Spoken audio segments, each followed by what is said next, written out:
बिस्मिल्लाहिर्रहमानिर्रहीम। अस्सलामु अलैकुम वरहमतुल्लाहि वबरकातुहू। तमाम मुअज़्ज़ज़ सामईन व नाज़रीन को इन्फॉर्मेशन पॉइंट के प्लेटफार्म पर खुशामदीद। सामईन व नाज़रीन, हमारी आज की वीडियो का उन्वान है रात का खाना छोड़ने का नुकसान। रात का खाना क्यों ज़रूरी है? रसूलुल्लाह सल्लल्लाहु अलैहि वसल्लम का फरमान सुने।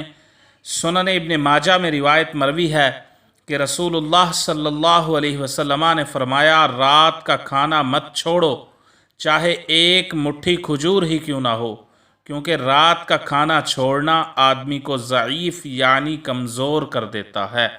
ये सुनन इब्न माजा की रिवायत है, जबकि जामे तिरमिज़ी में रिवायत मरवी है कि रसूलुल्लाह सल्लल्लाहु अलैहि वसल्लम ने इरशाद फरमाया, रात का खाना खाओ अगरचे एक मुट्ठी रद्दी खजूर ही क्यों ना हो, इसलिए कि रात का खाना छोड़ना बुढ़ापे का सबब है।